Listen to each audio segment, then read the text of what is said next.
Voilà, nous continuons nos rencontres. Nous en avons encore 2 pour cette soirée. Je voulais vous dire que l'on déplore bien évidemment l'absence d'Hernán Rivera Letelier. Nous déplorons son absence, nous autres, parce que nous avons lu son livre, qu'en plus, moi, je l'ai adoré. Je sais que son éditrice est bien triste aussi qu'il ne soit pas là. Oui, mais ça va, il va bien, il n'est pas encore mais mort. vous pouvez quand même découvrir son livre, voilà, et qui s'appelle L'Art de la Résurrection, et qui est paru aux éditions Métellier. Voilà, je voulais quand même juste dire un mot. Donc nous continuons nos rencontres, et celle-ci va être animée par Alexandre de Núñez, qui est libraire à El Salón del Libro, dans le 5e arrondissement de Paris, mais qui vient de déménager comme librairie. Mais on a de la chance, mais on verra tout à l'heure, parce qu'on a des auteurs que le seul fil conducteur, c'est peut-être parler d'un ailleurs que pour eux, il n'est pas tellement, mais pour nous, oui. Mais aussi, le deuxième fil, c'est qu'ils sont tous journalistes à un moment donné de leur vie. Et certains sont devenus libraires, mais on verra ça un peu plus tard. Voilà, on va en reparler, mais tu voulais dire juste un tout petit mot, puisque tu es la seule librairie étrangère présente sur le... Oui, je sais, on a Shakespeare & Co. qui est là aussi, donc on est 2. Mais je trouve que maintenant, le Festival America avait, dès le début, pratiquement, travaillé avec la librairie Village Voice, la librairie américaine, où tristement, elle a fermé ses portes en juillet, en plein été. Et quand une librairie ferme, tous les libraires sont en pleurs. Je pense que tous les lecteurs aussi. Et le Salon del Libro a également fermé ses portes récemment. Et il y a une solidarité des libraires français qui ont permis que le Salon del Libro ne soit pas tout à fait mort, est à moitié en agonie. Donc maintenant, on est chez Palimpseste, qui était une vieille librairie française, face à Paris 3, donc c'est pas si mal que ça pour le Salon del Livre, parce qu'en face on a des étudiants espagnols.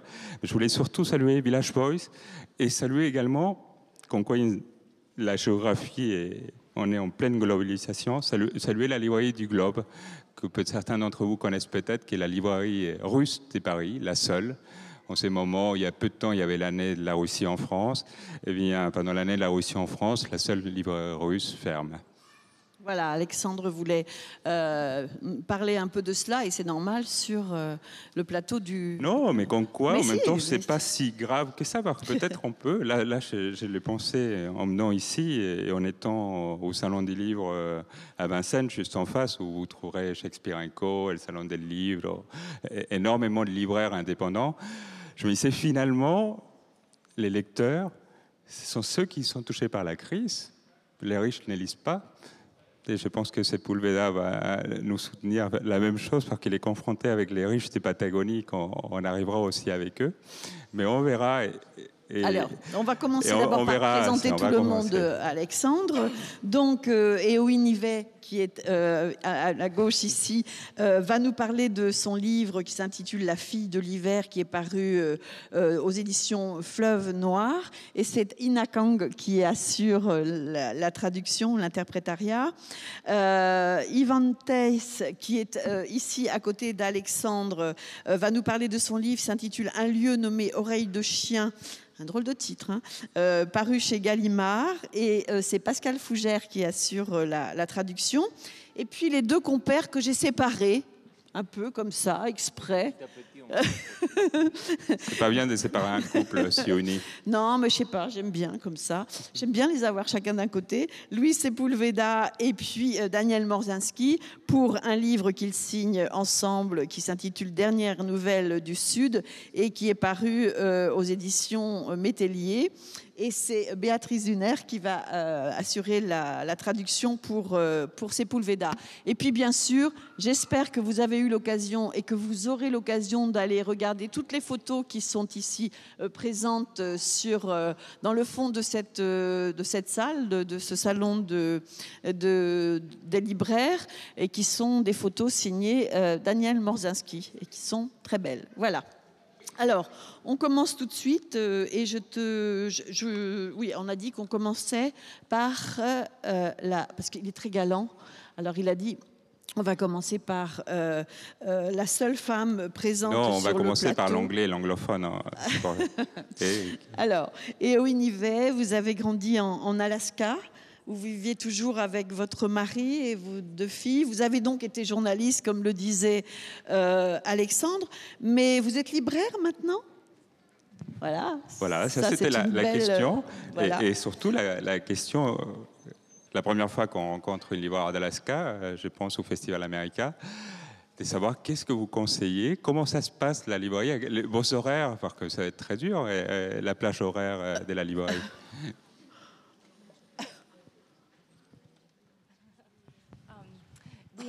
We have a lovely independent bookstore in my hometown, and that's where I worked. I moved from working for our local newspaper to working in a bookstore, which is sort of a dream come true when you love books. It's a fabulous place to work. And we, during the winter, we open and close in the dark. And in the summertime, we open and close in the daylight. It works quite well, actually. People in the wintertime love to read in Alaska, and so it's a popular gathering place at the bookstore, absolutely. Je travaille dans une très jolie petite librairie indépendante en Alaska. Et je travaillais avant pour un journal indépendant, et c'est ensuite que j'ai travaillé dans cette librairie. C'était comme un rêve devenu réalité pour moi. Alors en hiver, nous ouvrons et nous fermons alors qu'il fait nuit, et en été, nous ouvrons et nous fermons alors qu'il fait encore jour. Ça marche très bien, les clients sont très contents, les gens aiment beaucoup lire en Alaska. Ah ben voilà une bonne nouvelle. Alors, donc on va tous partir. Est-ce qu'il y a une librairie espagnole en Alaska? Et française aussi, du coup, ça peut intéresser beaucoup de libraires indépendants. No, sadly, there is no French bookstore or Spanish bookstore. We have a very small section of foreign language books in our bookstore that are used. So people passing, traveling through, we had a Russian family come through and they gave us all their Russian books. So we have a very large Russian section right now. C'est drôle, j'ai du mal... Oh, pardon, je laisse la traduction, mais j'ai du mal à t'imaginer en Alaska, Alexandre. Pourquoi J'aime bien quand de la nuit ne sort plus. Alors malheureusement non, nous n'avons pas de librairie française ou espagnole en Alaska, mais nous avons une petite section de livres étrangers. Ce sont des livres qui sont donnés par des gens qui passent, des livres d'occasion, et récemment une famille russe nous a donné énormément de livres russes. Donc le rayon russe est très bien fourni. Alors nous voilà ici quand même complètement dépaysés dans ce livre qui s'intitule donc La fille de l'hiver et qui a été traduit de l'anglais par Isabelle Chapman. Tu nous situes un petit peu l'histoire, Alexandre ? Alors, je pense que l'histoire, c'est qui est curieux qu'elle commence par une date, 1920. Mais après, on l'oublie immédiatement si on ne l'a pas lu, cette date-là, qu'on se trouve là. Et on est dans un conte de fées assez extraordinaire. Assez dramatique aussi, comme tout conte de fées qui est douloureux. Et il y a du Petit Prince, parce qu'il y a un renard, forcément, quand un renard apparaît, on pense toujours au Petit Prince. Et des paysages indéterminables. Mais ce qui est le plus étonnant, et j'aimerais savoir si l'auteur a imaginé que son livre allait toucher le monde entier, parce que je crois que la quantité de traduction est impressionnante. D'ailleurs, traduite en espagnol également. No, it's completely amazing to me. I think especially as a bookseller, I had reasonable expectations about what a debut novel could do. And my wildest dreams have been completely surpassed. I never imagined I would have the honor of having my book published in France. It's amazing to be here, a real honor. Non, pas du tout. C'est vraiment incroyable, surtout qu'en tant que libraire, j'avais des attentes tout à fait réalistes sur ce que peut être un premier roman.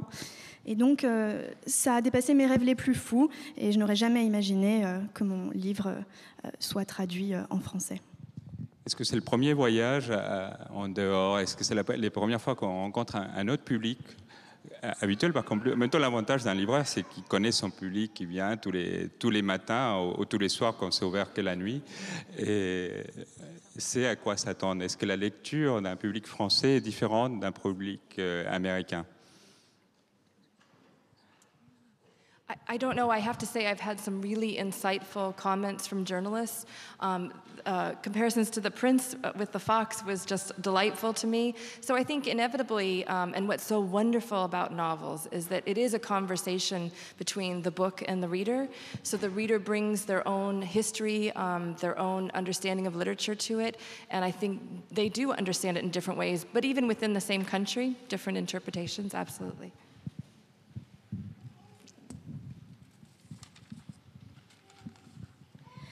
Alors, je ne sais pas trop, j'ai eu des commentaires à ce sujet par des journalistes, mais en tout cas, j'ai beaucoup aimé votre comparaison avec le renard au sujet du Petit Prince. Et ce qui est merveilleux avec un roman, c'est effectivement ce lien entre le livre et le lecteur. Le lecteur apporte sa propre expérience, son propre vécu, il a sa propre lecture et c'est intéressant d'avoir différentes interprétations. C'est ce qui est difficile à faire avec ces genres de livres, et on va passer peut-être avec Yvonne Thaïs, parce qu'on commence par la mort d'un enfant. Oui. Et après, on ne peut plus tellement expliquer l'histoire, puisque toujours si, la mort... quand même, un couple qui est quand même un peu détruit par la mort de cet enfant. Oui, mais ça peut arriver à tout couple au monde. Absolument, mais qui va donc décider d'aller dans ce lieu extrême un peu, en espérant se reconstruire. Mais il y a la douleur, la vie est rude, difficile. Et en fait, ils vivent l'un à côté de l'autre, mais il ne se passe pas ce qu'ils espéraient jusqu'au jour, et alors là, je trouve l'idée absolument quand même merveilleuse, jusqu'au jour où ils vont sculpter une petite fille de neige. Comment vous est venue cette idée de faire intervenir comme ça la magie? C'est une magie, en fait, dans cette histoire douloureuse. I owe it entirely to the bookstore that I work at, so it proves what a wonderful, magical place bookstores are. I was shelving books as a part of my job, and I came across a little paperback children's book that told the story of Snegorochka, the Russian fairy tale in which the old man and woman can't have any children, and they build a little girl out of snow and she comes to life. And then I knew this was the story that I wanted to tell, and it was a way for me to bring magic into the wilderness that I grew up in. Alors je dois cette inspiration à la librairie où je travaille, et ça montre bien que les librairies sont des endroits vraiment magiques. Je rangeais des livres, et je suis tombée sur un livre de poche qui racontait l'histoire de Snegorochka, c'est-à-dire l'histoire d'un couple qui n'avait pas d'enfant et qui décide de faire une petite fille de neige, et cette petite fille de neige devient vivante. Et donc j'ai tout de suite su que c'était cette histoire que je devais raconter. Mais en fait, vous ne la racontez pas, évidemment, comme c'est pas l'histoire copiée du conte russe qui vous a inspiré. No, and that's what was really fun, was to try to bring a magic story to life and make it I hope, very real and very grounded in a true place and a very wild place.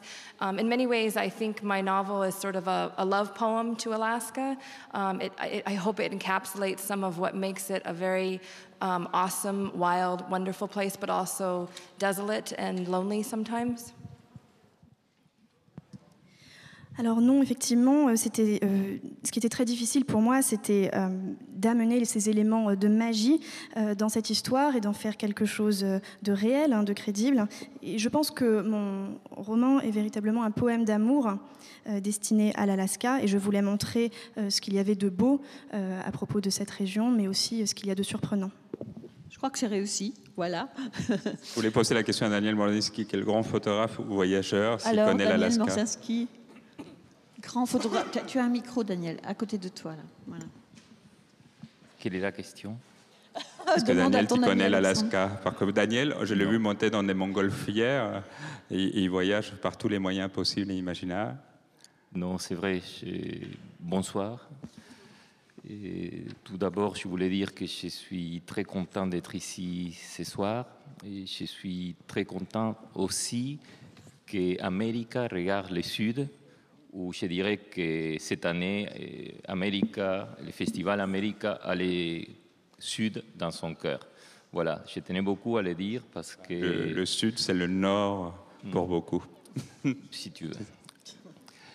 Voilà, alors tu me faisais signe qu'on allait continuer avec le livre d'Ivan Tess. On ne va pas faire un parcours géographique du nord au sud, évidemment, mais malheureusement, on le fait comme ça. On va passer de l'Alaska au Pérou, mais pas forcément au Pérou, au bout du monde, qu'on peut s'imaginer.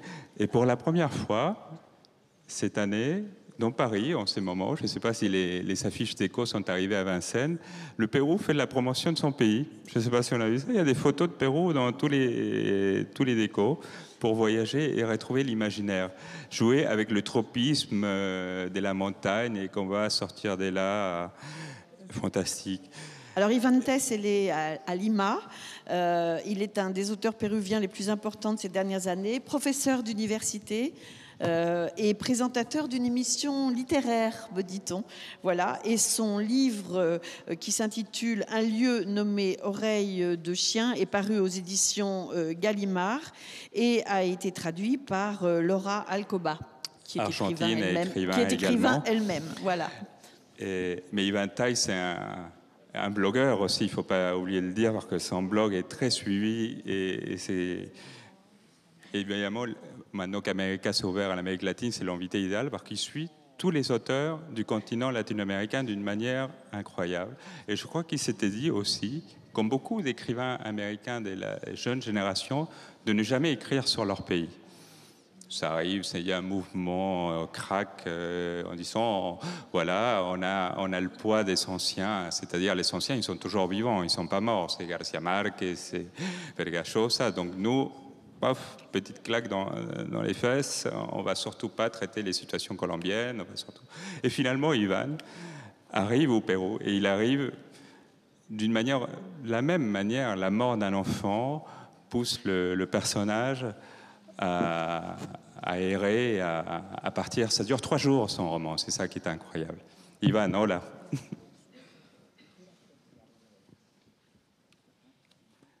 No hay pregunta todavía, pero la vamos a poder hacer. Es verdad que no querías escribir sobre el Pérou. Est-ce que c'est vrai si tu voulais pas écrire sur le Pérou? Pas vraiment de question, c'était ça. Ce qui s'échange entre eux, c'était la question. Muchas gracias por la invitación. Quería decir algo muy concreto, muy breve. Cuando uno escribe, tiene una enorme responsabilidad. Y esa responsabilidad es con la libertad de ser escritor. Cuando el libro sale de tu computadora y empieza a circular, ves que esa libertad se va cortando. Si se queda en tu país, tiene un retraso.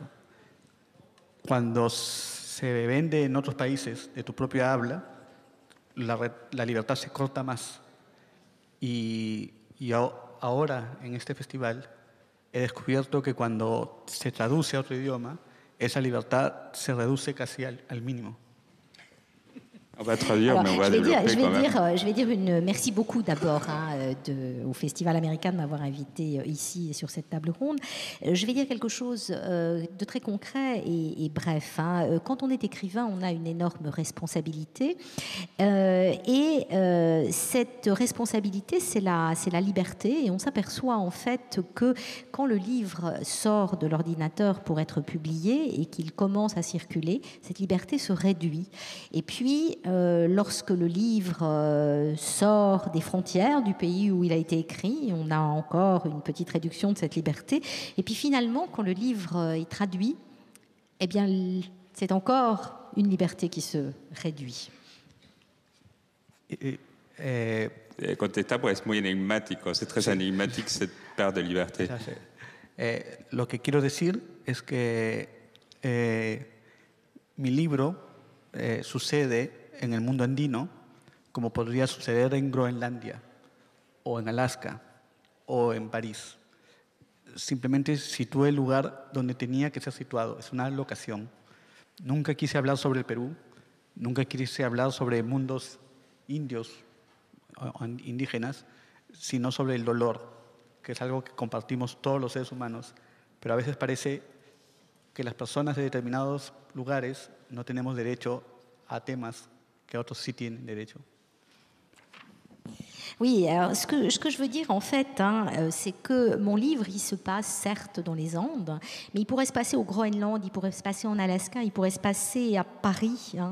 Ce n'est pas un livre qui parle du Pérou, ce n'est pas non plus un livre qui parle des mondes indiens ou des mondes indigènes, c'est un livre qui parle de la douleur qui est quelque chose que nous partageons tous, qui est quelque chose qui est commun à nous, êtres humains, d'où que nous venions.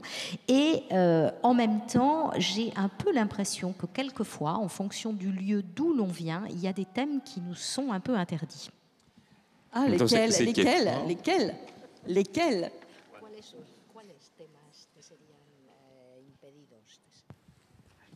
No impedidos, sino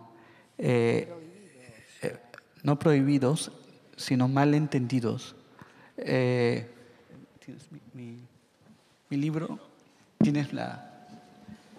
Alors, pas vraiment interdit, pas vraiment incompris, mais mal compris en tout cas par rapport à la lecture que les gens font. Me imagino que una persona en Francia ve esta carátula y ve una casa andina y piensa que yo soy un escritor indigenista.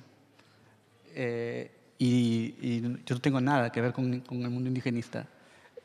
Es una interpretación a partir del hecho de que soy peruano, de que aparece una mujer indígena, que aparece un personaje peruano, pero que probablemente si yo fuera Kafka no se interpretaría así. Oui, ce que je veux dire par là, c'est que quelqu'un en France qui voit la couverture de mon livre et qui voit donc cette image des Andes avec cette maison va se dire que je suis un écrivain indigéniste, je ne sais pas si on dit vraiment ça en français, enfin en tout cas qui défend les mondes indigènes, alors qu'en fait mon livre n'a rien à voir avec tout ça. C'est juste une interprétation qui est faite parce que je suis un écrivain qui vient du Pérou, parce que les personnages sont péruviens, parce qu'il y a une femme indigène aussi qui est très présente dans le livre. Mais si j'étais Kafka, ça serait probablement interprété de manière très différente. L'avantage avec Gallimard, c'est qu'on peut enlever la couverture. Et tout d'un coup, il n'y a plus rien derrière. Et ça vient très sobre derrière. C'est peut-être uniquement un fait commercial. Ouais, mais il y a quand même ce lieu qui donne le titre au livre, ce lieu nommé Oreille de chien. Mais en même temps, c'est un habitant de Lima qui arrive. Donc et dans son propre pays, il fait son voyage. Je pense que beaucoup de Français, quand ils se retrouvent, même beaucoup de Parisiens, quand ils viennent à Vincennes, ça va être la banlieue atroce. C'est quand même c'est un peu la même chose. Donc on est comme des Parisiens à Vincennes, mais sauf que là, il monte. De Lima, on est au bord de la mer. Là, il monte et il y a un phénomène inexplicable. Et que c'est peut-être la question que je vais le faire tout de suite. Comment on explique le mal de l'altitude à quelqu'un qui ne connaît pas ça?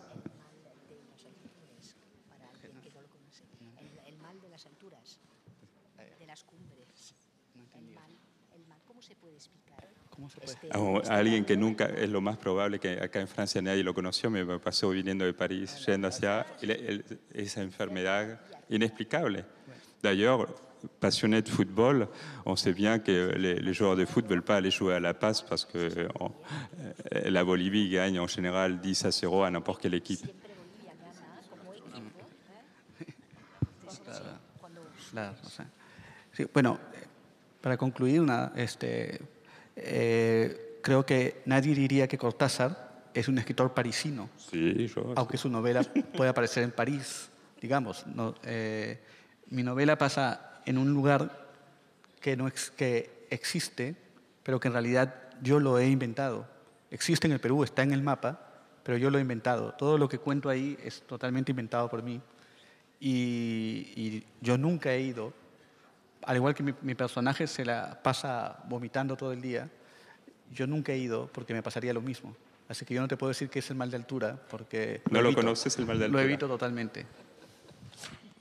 Je vais terminer ce que je disais et finalement répondre à la question. Hein. Je pense que, par exemple, personne ne définirait Julio Cortázar comme un écrivain parisien, même s'il a des livres qui se passent à Paris. Voilà. Mais en tout cas, hein, mon livre se passe dans un lieu qui n'existe pas. Je l'ai totalement inventé. C'est vrai que c'est un lieu qui existe sur les cartes du Pérou, mais je n'y suis jamais allée. J'ai pris le nom et j'ai inventé ce lieu. Et donc, comme je n'y suis jamais allée, mon personnage qui se rend donc de Lima au bord de la mer dans les hauteurs andines est malade dès qu'il y met le pied, et il va être malade, donc souffrir du mal de l'altitude à partir de tout le temps qu'il y passe, ce qui sans doute m'arriverait à moi si j'allais dans un lieu aussi haut, et c'est pour ça donc que je ne peux absolument pas expliquer ce qu'est le mal de l'altitude.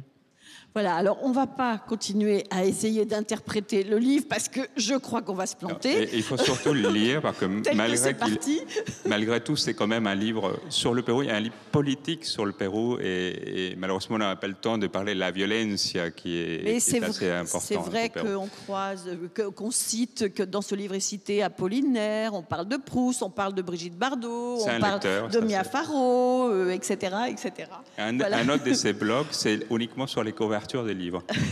Vous aurez compris que c'est un livre qu'il faut que vous découvriez vous-même, je crois, pour vous faire votre propre opinion. Et c'est vrai qu'un livre, à un certain moment, je pense, échappe à son auteur quand il est peut-être un peu lancé sur la place publique. Hein. Voilà. Ivan Theiss, donc, ou Theiss, tu dis ? Un lieu nommé Oreille de chien, paru chez Gallimard.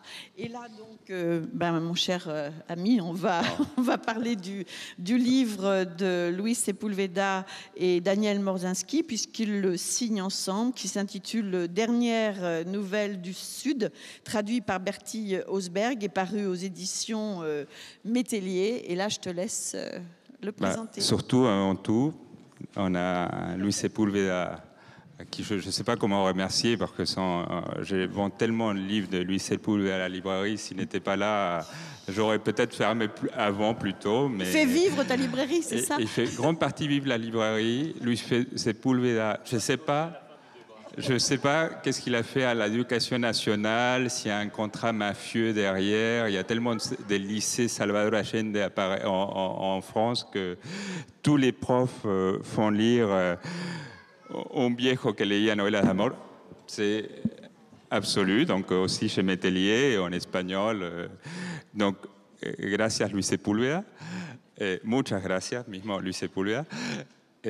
Muchas gracias también por venir y comprar libros, por cosas que a veces no pasa con los escritores. Je remercie également parce que c'est un acheteur des livres. Des livres et des autres. Des livres, des autres, évidemment. Je peux lui vendre le sien aussi, aucun problème. Aucun problème, s'il a des cadeaux à faire, il peut. Et c'est un voyage. Alors, le grand mystère, comment un écrivain qui sait très bien décrire comme Luis s'associe avec un photographe argentin en sachant bien qu'un Argentin ne supporte pas un Chilien et vice-versa. Ça, c'est quand même le mystère numéro 1. C'est pour ça que je me suis mise entre les deux. Des fois, il y aurait des bagarres. Primero, es posible ser amigos entre chilenos y argentinos. Es posible. Es posible, es la prueba. No es fácil, pero es posible. Tout d'abord, pour commencer, il est possible d'être ami entre Chiliens et Argentins. Ce n'est pas facile, mais c'est possible. Evidentemente tenemos grandes diferencias en nuestra manera de ser. Nous sommes très très différents dans notre façon d'être, ça c'est clair. Et paradoxalement, celui qui cherche tout le temps la bagarre, c'est Daniel. Mais avec les gens qu'il rencontre comme ça, c'est incroyable. No, decía que Daniel y yo somos amigos y colegas de hace muchísimos años. Daniel et moi, nous sommes amis et collègues depuis de nombreuses années. Empezamos a hacer reportajes en diversas regiones del mundo. De alguna manera siempre era la imposición. Si yo tenía el reportaje como periodista que escribe, decía, pero el fotógrafo lo pongo yo. Y cuando a Daniel lo contrataban como fotógrafo, solamente decía, pero el autor del texto lo pongo yo. Entonces, nació una gran complicidad y una forma de trabajar que es nuestra. Y que se basa en una cosa. Perdón. Oui, en fait, ce n'est pas le premier projet que nous menons à bien, Daniel et moi, et en fait, je ne compte plus les reportages que nous avons faits ensemble. D'ailleurs, quand on propose un travail à l'un ou à l'autre, si c'est à Daniel, il dit oui, mais attendez, je veux que ce soit Louise qui fasse les textes, et si c'est à moi qu'on le propose, je dis je veux que le photographe, ce soit Daniel. Donc nous avons beaucoup fait ensemble. Y nuestra sociedad se basa en que los dos sabemos que nos pasan cosas cuando salimos a cualquier país del mundo, que algo nos va a pasar. Et le lien entre nous, c'est que dès le départ, nous savons qu'il va se passer quelque chose. Où que nous allions dans le monde, il va arriver quelque chose. Por ejemplo, de este libro podría decir fácilmente que empezó en una reunión en París, tomando mate, y que decidimos vamos a la Patagonia. Pour ce bouquin, par exemple, je pourrais dire facilement, il est sorti d'une rencontre à Paris où nous étions là à bavarder, à boire du maté. Nous avons dit, allez, on part pour la Patagonie. Pero realmente el libro empieza cuando ya habíamos llegado a la Patagonia. Mais le livre, en fait, commence quand vraiment nous sommes arrivés en Patagonie. Una noche estaba bastante oscuro y llegamos a Cholila. Y a la gente del lugar le preguntamos, ¿ustedes saben si aquí hay un hotel? Nous sommes arrivés, il faisait déjà nuit, nous sommes arrivés dans un endroit qui s'appelait Cholila et nous avons avisé un passant, nous avons dit, est-ce qu'il y a un hôtel ici, s'il vous plaît? Y nos respondían, sí, sí hay un hotel, pero hace 15 años se cayó el letrero que decía hotel y por eso la gente no lo encuentra. Alors, on nous a répondu, si, oui, il y a un hôtel, mais en fait, le panneau, l'enseigne hôtel est tombée il y a 15 ans, donc c'est pour ça que les gens ne voient pas que c'est un hôtel. Pero nosotros lo encontramos y estaba cerrado y preguntamos cómo se hacía para que nos abrieran la puerta y nos dijeron, muy fácil, tienen que ir a la carnicería porque el carnicero tiene la llave del hotel. Mais la porte était fermée, alors comment faire? On nous a dit, c'est tout simple, il suffit d'aller chez le boucher parce que c'est le boucher qui a la clé de l'hôtel. Fuimos a la carnicería y salió un carnicero respetable, porque un carnicero tiene que ser corpulento, que se vea que come carne. Un carnicero flaco es una estafa. Luis Sepúlveda puede ser un carnicero australiano. Oui, alors le boucher est sorti et c'était un boucher superbe, corpulent, énorme, parce que les bouchers, il faut toujours qu'ils aient une certaine corpulence qui donne l'impression d'être carnivore, parce qu'un boucher maigre, on se fait avoir, c'est pas sérieux. Le preguntamos, ¿usted tiene la llave del hotel? Dijo, sí. ¿Hay alguna habitación libre? Y dijo, todas. Y nos entregó la llave para que fuéramos a abrir el hotel. Alors on lui a dit, vous avez la clé de l'hôtel? Il a dit oui. On lui a dit, est-ce qu'il y a une chambre libre? Et toutes les chambres sont libres. Et il nous a donné la clé pour qu'on s'installe. Y lo único que nos pidió fue, por favor, inscríbanse en el libro de registro de los viajeros del hotel. Tout ce qu'il nous a demandé, c'est de laisser nos noms sur le registre de l'hôtel.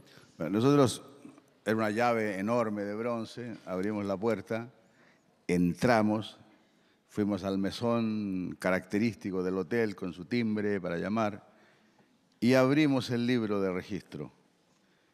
On est au cinéma, il faut le dire quand même. On voit la clé. Y descubrimos que el viajero anterior se había registrado hacía 12 años. Alors nous sommes emparés de cette clé, qui était une clé énorme en bronze. On a ouvert la porte et puis nous nous sommes rapprochés du comptoir, du hall d'accueil de l'hôtel, de l'entrée de l'hôtel, qui était tout à fait à l'ancienne, avec une sonnette pour appeler le concierge. Et puis nous avons regardé le registre et nous avons vu que le voyageur qui nous avait précédé, qui avait vécu là, remontait à 12 ans en arrière. Empezamos a visitar todas las habitaciones, todas tenían 6 o 8 camas. Y hasta que encontramos una que tenía una cama grande de matrimonio y una ¿La cama... compartieron? No, no queremos saber nada de eso. Y una cama estrecha, ¿no? Alors, nous avons visité les chambres et toutes les chambres avaient 6, 8 lits. Et puis à la fin, nous sommes tombés sur une chambre où il y avait un grand lit double et puis un petit lit étroit. Y aquí empiezan las diferencias entre chilenos y argentinos. Et c'est là que commencent les différences entre Chiliens et Argentins. Porque mi amigo, mi socio dijo, la cama grande para mí, y se tiró encima de la cama grande. Parce que mon associé, mon ami, a dit, allez, le grand lit c'est pour moi, il s'est jeté dessus. Bien, yo lo vi en cámara lenta como volaba hacia la cama grande y lo vi caer en la cama grande. Je l'ai vu comme au ralenti faire une sorte de courbe vers le grand lit et puis tomber dans ce grand lit. Y cuando cayó en la cama, salió una nube de polvo que lo cubrió todo. Et quand il a enfin tombé sur ce lit, il s'est élevé un nuage de poussière qui a tout recouvert. Yo le dije, bienvenido a la Patagonia, socio. Alors je lui ai dit, bienvenue en Patagonie, mon Y pote. ahí empezó el libro, ahí empezó. Et c'est là que En le esa livre a nube commencé, de polvo. dans ce nuage de poussière. Est-ce qu'il faut donner la parole à l'accusé? Alors, puisque Lucho, pour les amis, a raconté cette intimité, je vais rentrer dans les détails de quand il a pris la douche dans l'hôtel et la couleur de l'eau. Non, en fait, Maët, c'est génial que tu sois là. Ouais, parce que À quelque l'hôtel part, aussi. Elle voyage beaucoup, étonnant voyageur, on la quelque connaît. part, ce livre est né aussi avec toi. J'ai connu Luis il y a 20 ans à Saint-Malo. Son premier roman. Pour son premier roman. Et tu étais là pour l'introduire, pour le présenter. Et donc, à la même occasion, je t'ai connu. Depuis, nous unit une très belle amitié. Donc, ce livre est aussi né à Saint-Malo et c'est le résultat de cette rencontre. Et, voilà. Et, donc, on a fait un premier voyage, comme Luis a raconté. On a vécu des histoires magiques, formidables. Les histoires venaient vers nous, se collaient à notre peau. On est parti comme on partait auparavant, avec un billet d'aller, sans se soucier de la date de retour, des kilomètres à faire. Dans la partie la plus étroite de la Patagonie, entre le Pacifique et l'Atlantique, il y a 600 kilomètres. C'est un territoire infini, vaste. Et donc, on voulait faire des milliers de kilomètres, mais on parcourait 10 km, 30 km, et comme je l'ai dit, les histoires venaient vers nous et on ne pouvait pas continuer. On est rentré à Paris avec des centaines d'histoires, des milliers de photos. On a commencé à les raconter aux amis, comme Luis vient de le faire, et les gens réagissaient très bien. Donc je lui ai dit, Lucho, on l'a, ça y est, tu vas te mettre à écrire. Il me regardait, il me disait, quelque chose me manque. C'était en 96, hein, ça. C'était en 96. Donc, c'est pas grave. On a fait un deuxième voyage. On a pris l'avion. Mais là, c'était incroyable. On s'est dit, mais comment c'est possible que dans cette partie du monde, la vérité soit tellement magique, tellement fictionnaire? J'ai continué à faire des centaines de milliers de photos. Cette fois-ci, elle était même nette. On est rentré avec tout ça. J'ai regardé droit aux yeux. J'ai dit, Lucho, waouh, comment tu vas faire pour mettre tout ça dans un seul livre? Il me regarde, il me dit, quelque chose me manque. C'est pas grave, on a fait un troisième voyage. Et là, je ne vais pas rentrer dans cette controverse argentino-chilienne ou chileno-argentine, mais ce troisième voyage s'est passé, ça c'est le côté freudien, c'est passé du côté chilien. On a pris un tout petit avion. C'est moins bien, hein, le côté chilien. On voit qu'il est argentin aussi. Donc, on a pris un petit voyage. Je l'assume, j'ai très peur de l'avion. Ça bougeait énormément. On traversait les détroits des Magellan et tout tremblait. J'ai senti une pression très, très forte à la jambe. Je pensais qu'on allait s'écraser. Mais en fait, c'était Luis qui me tenait très fortement la jambe. Et je lui dis, mais qu'est-ce qui t'arrive? Il me regarde, il me dit, j'ai trouvé. Mais attends, qu'est-ce que tu as perdu? Non, non, j'ai trouvé, j'ai les livres. Et donc, on est rentré à Paris, et là, il s'est mis à écrire. Mais, Luis, pourquoi tu as mis 15 ans à écrire les livres? Ah, peut-être qu'on va avoir une réponse Non. enfin aujourd'hui.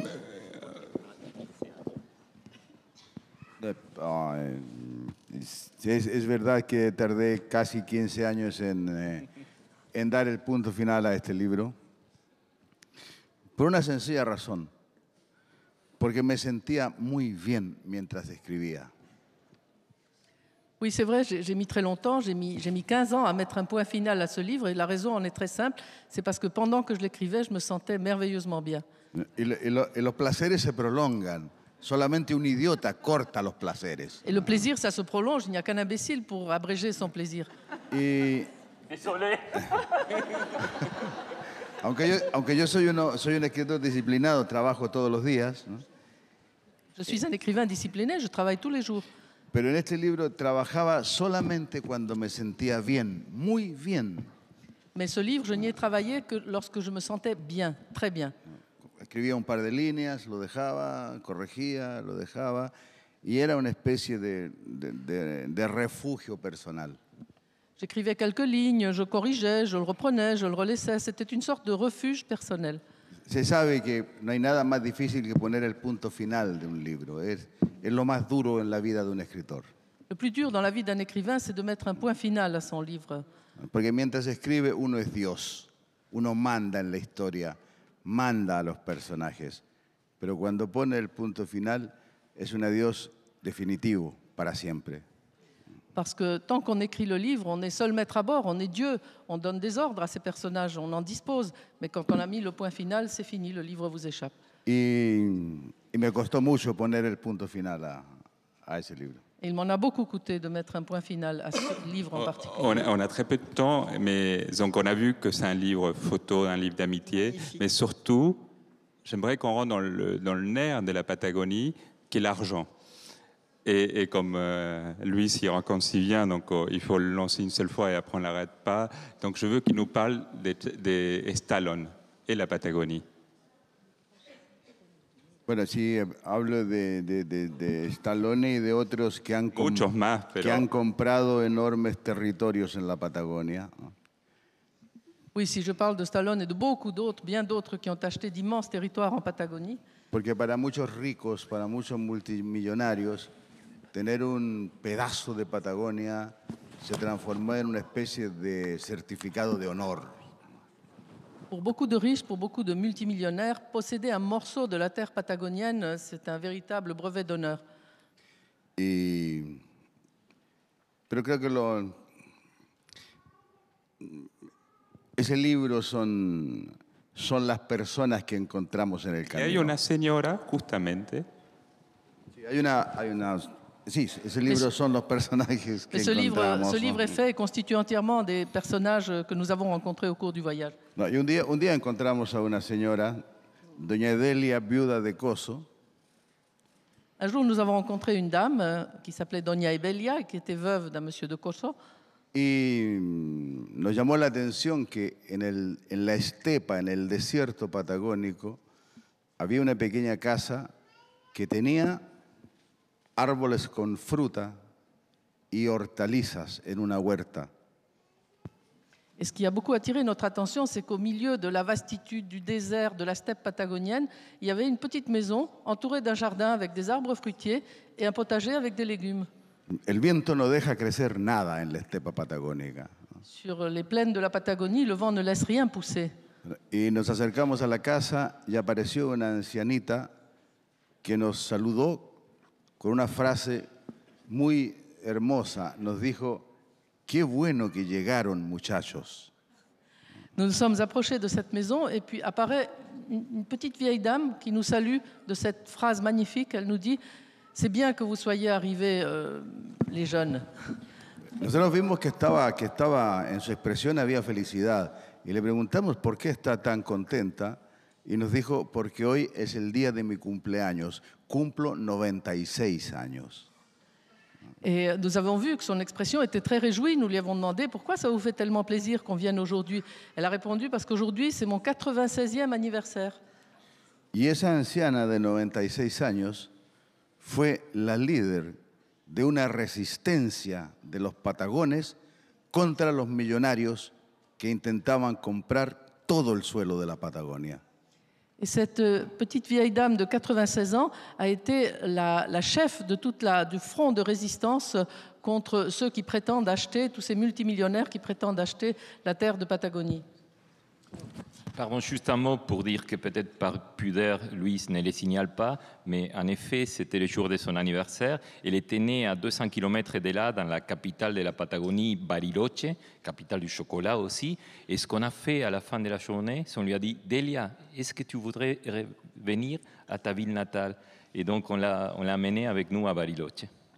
Vous aurez compris que c'est un livre absolument formidable, avec des rencontres. C'est un livre drôle, émouvant, des photos absolument extraordinaires. Celle-là, regardez l'air jubilatoire de Louis face à la vieille dame qu'il a rencontrée. Il a l'air si heureux et si impressionné d'ailleurs par cette vieille dame. Il y a voilà, beaucoup de choses à découvrir. C'est dommage. Les photos qui sont affichées, j'aurais dû le préciser dès le départ, ne sont évidemment pas les photos du livre, vous vous en doutez.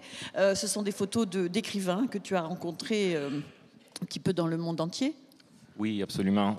Ça fait 35 ans que je fais mon portrait, mais que je fais des portraits d'écrivains. Et mon premier portrait d'auteur, c'était Jorge Luis Borges, quand j'avais 18 ans.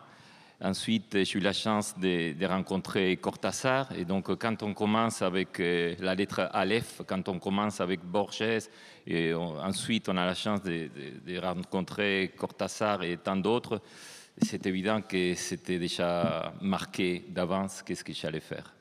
Et moi, je trouve que le mariage entre guillemets, hein, évidemment, entre un Argentin et un Chilien, ça marche super bien avec eux deux. Hein. Voilà. Il faut lire les livres pour connaître la fin du mariage. Ah oui. Dernière nouvelle du Sud, un livre donc paru aux éditions Métellier. Ivantes, un lieu nommé Oreille de chien, qui est paru aux éditions Gallimard. Et puis La fille de l'hiver, qui nous emmène en Alaska, d'Eowyn Ivey, qui est paru aux éditions Fleuve Noir. Voilà encore 3 livres que nous vous recommandons chaleureusement. Merci à toi, mon cher Alexandre.